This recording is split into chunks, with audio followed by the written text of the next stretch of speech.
அனைவருக்கும் வணக்கம் நண்பர்களே. எல்லா பேர்த்தோட மிகப்பெரிய கேள்வி என்னென்னா, ஓஎம்பிஎம் எஸ்எம்முக்கு பேமெண்ட் கொடுத்துருக்காங்களே, அவங்க பெரிய அளவில் நம்ம கம்பெனியில் பர்ச்சேஸ் பண்ண கிடையாது.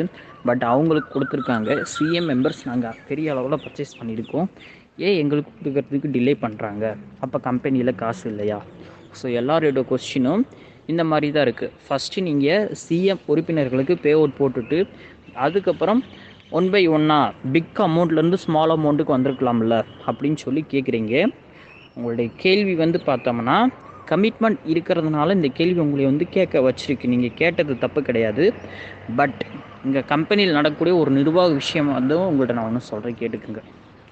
இன்றைக்கி ஒரு சாதாரண ஒரு கணக்கு பார்த்தோம்னா, ஒரு நபர்கிட்ட 3 வேளை சாப்பாடை ஒரே நேரத்தில் கொடுத்து சாப்பிடுன்னு சொன்னால் எந்த மனுஷனும் சாப்பிட முடியாது.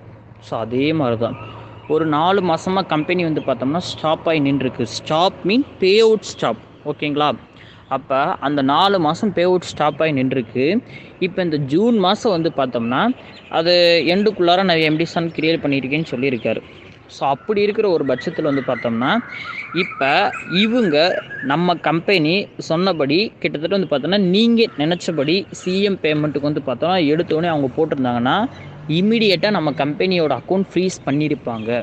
நம்ம கம்பெனியோட கண்ட்ரோல் ஆர்பிஐ எடுத்திருப்பாங்க. என்ன ரீசன் நல்லா புரிஞ்சுக்கோங்க.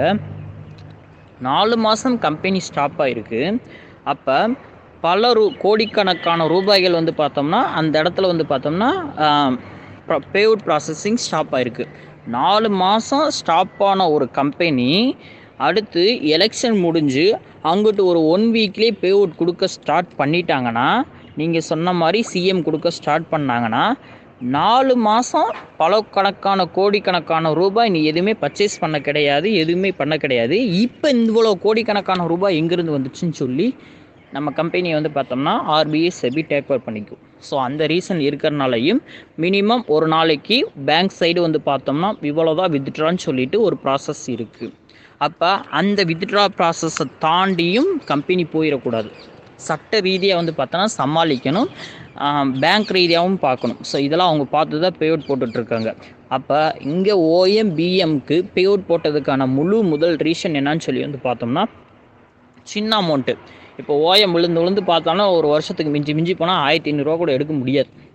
பிஎம் பார்த்தாருன்னா ஒரு 2000 சம்திங். ஸோ இது பார்த்தோன்னா ஸ்மால் அமௌண்ட்டு. இந்த டிரான்சாக்ஷன் பண்ணுறப்ப அதர் சைடு பேங்க்கில் எதுவுமே ஒரு கொஸ்டின் ஆகாது. பட் இப்போ ஒவ்வொரு சிஎம் மெம்பருக்கும் சில பேர்த்துக்கு பார்த்தோம்னா ஆயிரக்கணக்குகளில் இருக்கலாம், 50,000க்கு மேலே இருக்கலாம், 30,000க்கு மேலே இருக்கலாம்.